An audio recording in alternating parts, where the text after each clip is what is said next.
COVID has been a very testing time for everybody globally. I mean, there is nothing new about it, and every single citizen across the globe has been affected or impacted negatively due to COVID. And from a logistician's point of view, from in the Indian situation, we had a very tough time, specifically during the initial days of lockdown, starting from 25th of March onwards till around May. I think the situation was pretty bad because government had clamped down completely on movement initially, and vehicles were stranded across the country. Customers were finding it difficult to receive material, loaded vehicles not being able to move forward as well as and deliver to the end destination. So that was a period of great uncertainty, a period of great worriness because materials were across the country at various places.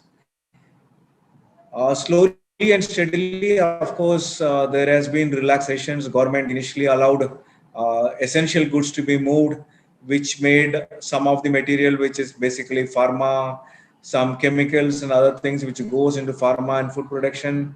All of them started moving and reaching destination, and slowly and steadily the government allowed again further relaxations in commercial transportation movement, which was a pretty good step.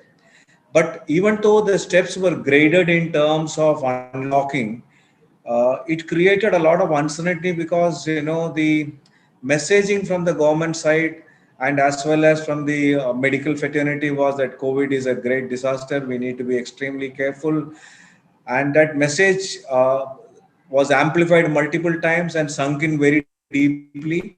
And the key component in this entire supply chain, the key fulcrum of this entire supply chain is our driver community, who's been doing the primary, secondary, last mile delivery as well as the raw material delivery into factories.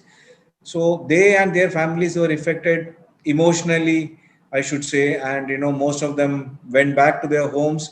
As it is, the driver community is very small in India compared to the vehicle population and the requirement for a booming economy. And those vehicles also, so quite some large amount of vehicles, more than 50-60% of the vehicles were lying unutilized because of lack of drivers too.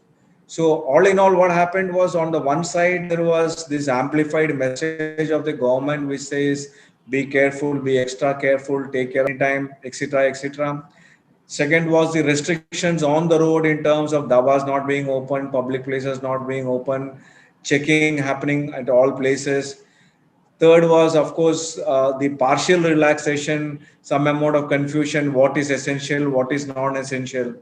Fourth, of course, was the congestion in the ports because the materials which had come in the port as well as the CFS, they all came and could not move out of the port on CFS, so which created a whole lot of congestion. Then, of course, another issue which really happened was basically the lack of vehicle on the road, which impacted movement of both raw material as well as finished goods. So all these were challenges at various places at various times, and all said and done, in spite of all this, the entire industry came together. The government also, to a large extent, listened to the industry and to the suggestions and these things which we were speaking about. And all in all, what happened was, we were able to cross this Rubicon uh, uh, slightly through difficult times, but in a better manner, definitely. And even today, if you look at it, the post unlocking 3, unlocking 4 situation which we are in, still things have not improved much. I don't see that the full drive complement of drivers have already come back. They have not, as a matter of fact. Uncertainty because 3 months there was no revenue for many vehicle owners, so they were not able to pay the taxes, permits, FCs, and other things on time. And the date for renewal of that is getting over on 31st of December, which is 2 days away from now, and we have no clarity on when the whether it's getting further extended, that facility is further getting further extended or not. So all in all, even though all of us as logisticians expected a few months of what you call uh, disruption or few months of negative growth, I think this has gone over to a longer period of time, than much longer than what all of us have anticipated. So this is the current situation. And if you would look at it, even during the pandemic times, the operations cost of vehicles kept on increasing, because one was because the drivers community had to be lured back with additional incentives to drive vehicles. Number one, because many of them were not there and they had to be lured back literally. Second, in spite of global oil prices coming down, in India the prices kept on going up. The fuel prices kept on going up, and the dichotomy is that customers were pressurized because their cash flows were impacted. Business was not there. They did not have money. They were stressed, and they were talking about reduction in freight rates, while the input cost for a transport organization or logistics company was going up considerably. So this dichotomy was even more difficult to manage than anything else, other than the external factors. These were the internal economic compulsions which all of us went through. Okay. Another important impact which we found as an organization is basically, since our offices were closed and we were all working from home, the entire process of billing, bill submissions, all those were delayed, which in turn, of course, delayed payments from this thing. So I think as an organization and as well as an industry, the entire industry, I should say, everybody went through a crisis of funds, in terms of free flow of funds over a period of time. And to a large extent, that crisis still continues, because slowly and steadily the industry is limping back. Offices are seeing better attendance. Some of the customers are still on completely work from home mode. So bill passing and other things are happening at a very slow pace. So a whole lot of challenges which are unrelated to COVID and unrelated to this, but impact is felt on organizations like our service providers like us, and that's still being felt.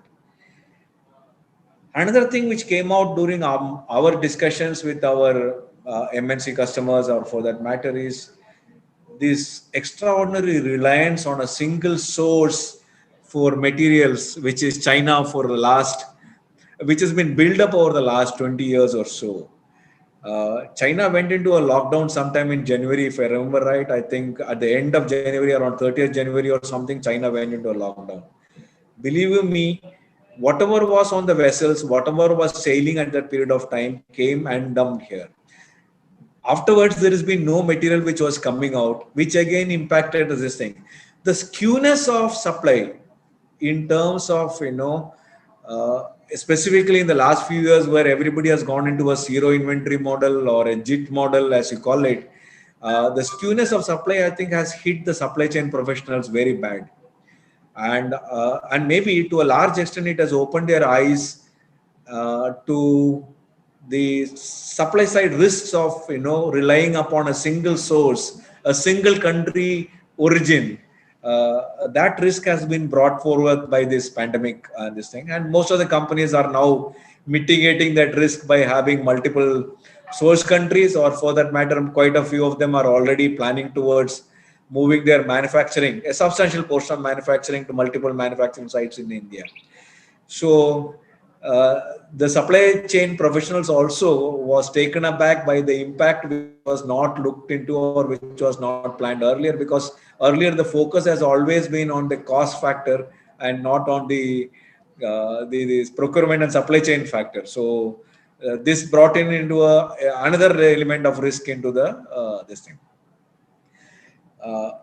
One more thing which I felt as an organization, no, or rather as an industry and as well as our end user industry, is that increased appreciation for drivers and the need for drivers, literally, because as a society, we do not give enough respect to drivers.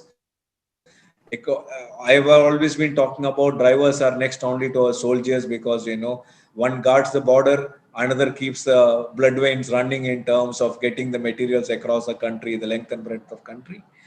But I think there has been an increased appreciation about the role played by drivers in driving this economy, uh, and that appreciation I think is slowly and steadily increasing, because the driver non-availability has stuck a very very serious chord in the minds of supply chain professionals across the country. So that's a very positive impact. Our association and many other associations did yeoman service at the time of lockdown in terms of providing food and water to standard drivers across the country. Many organizations and many what you call voluntary service organizations and NGOs provided food, free food, water, medical care, etc., across the country. There have been many reports which all of us have read through. As an organization, CCL Logistics Limited also played a small part in doing food donation at various places in Calcutta, in Mumbai, in many highways across the country. We also played a small part in distributing packed food items like biscuits and these things, donated by our esteemed customers, and which we in turn were able to distribute across using our network through our NGOs as well as our employees at various places. All in all, the peak pandemic time has been one of learning, and one of learning about the limits of human capability, about the ingenious ways how we can overcome some of the obstacles and restrictions which was there during this time, and how we could have served the customers better. Look at from another point of view, there has been resistance, maybe partially due to the government regulations and rules which requires paper invoicing to be kept for 7 years, 8 years. Customers immediately moved on to accepting e-invoicing, e-LRs, e-PODs. Of course, some of them are regressing back to the old model, but quite a few of them have, remained in the forward mode. And to a large extent, the pandemic also forced digital inclusion to be a large player or a large this thing, because payments were made online, payments were received online, and the documentation process which was required for moving goods across the country also became online. And so that gave a very good impetus for this digitalization for the industry altogether. So that was also, that I should say, is a very very positive impact.